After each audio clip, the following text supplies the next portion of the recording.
The arrowhead logo of the National Park Service. Title: Seeking Clarity, Tracking Change in Mountain Lakes.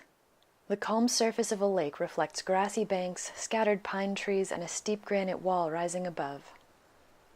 There's not a really good way to explain it except for kind of experiencing it yourself. Yeah.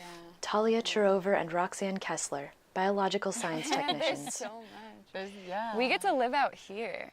This is our home. Three women talk and laugh around a camp Explains stove. so much of it for me.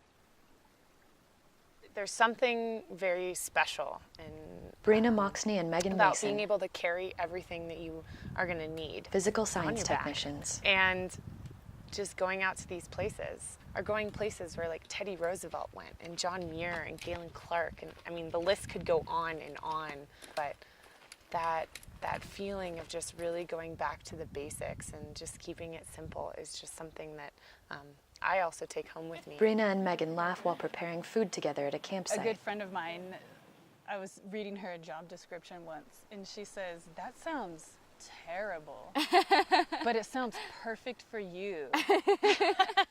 And that's a good way of explaining it. Fluffy clouds skim across the sky above jagged granite peaks. Sequoia, Kings Canyon, Yosemite National Parks are all located within a Class 1 airshed. Dr. And what a Andy Class Hurd, 1 physical airshed is that scientist. this is the highest protection afforded under the Clean Air Act. Lightly rippling water reflects a blue sky dotted with clouds. So there's a strong connection between air and water in the High Sierra Nevada. Air pollutants travel from our cities and agricultural areas up into these remote mountains, and they're deposited via rain, snow, and particles like dust into our mountain lakes. Puffy purple blossoms on slender stalks, and beyond, scientists have set up to work on a large granite rock beside a mountain lake.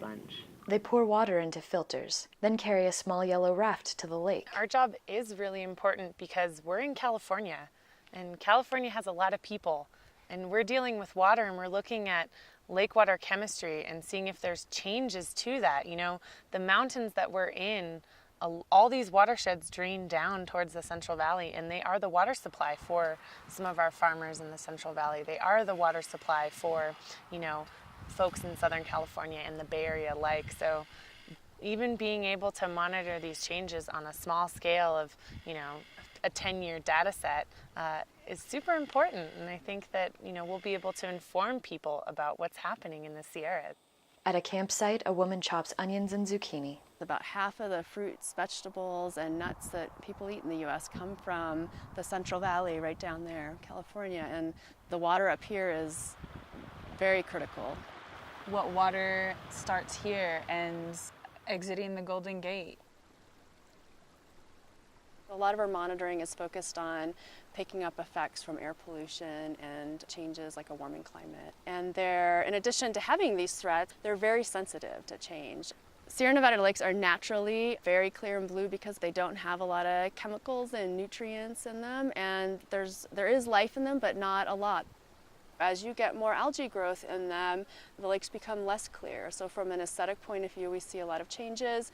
And from an ecological standpoint, you're changing the whole food web dynamics. And it's a fairly simple food web, so small changes can have kind of profound effects on the natural cycles. A frog swims along just below the calm surface of the lake. It's really amazing that even though our little segment of this legacy is just our data set for this summer, it plays a role in this way bigger picture, looking at incremental changes over time and knowing even what's here and what's happening. And it's cool to be even that little, you know, puzzle piece.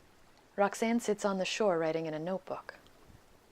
So there are things that you can do to help protect these lakes. Supporting policies that reduce air pollution is probably one of the best things we can do, especially policies that reduce both carbon and nitrogen. But you can also make a lot of individual day-to-day choices. You know, how much you drive, carpooling, and buying things locally or that, you know, aren't using a lot of emissions to get to you. A group of scientists hikes together along a path. It's a lot of self-reliance, for sure. Like, it's personal triumphs every day.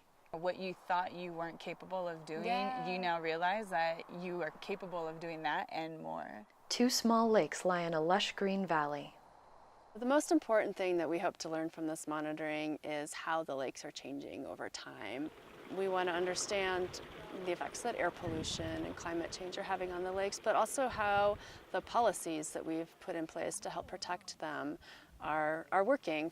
A jewel blue lake lies in a valley beyond towering pines and granite boulders. Before I leave a site, I like to just take one last view of it, take the whole panorama, and honestly wonder to myself, you know, will this place be the same when I come back? And how will I be different when I come back to it? I also like to wonder maybe who I'll bring with to share it with, because, you know, it could be quite a few years down the road, but I would like to say that I could still scramble over all those rocks and make it up there.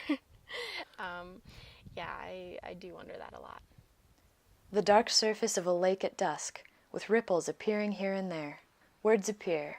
Each year, National Park Service scientists monitor lakes throughout the high elevations of Sequoia, Kings Canyon, and Yosemite National Parks. The data we collect will help policymakers and park managers protect these special places for years to come. This work is part of a nationwide inventory and monitoring program, whose purpose is to conduct long-term studies in our national parks. The National Park Service Arrowhead logo. Titles read, Video by Eliza Good, Frog footage courtesy of U.S. Fish and Wildlife Service, National Conservation Training Center, Creative Imagery. This work was supported by the National Park Service's Geoscientists in the Parks program, in collaboration with the Geological Society of America's GeoCore America program. Visit the Sierra Nevada Network's webpage at science.nature.nps.gov/im/units/SIEN.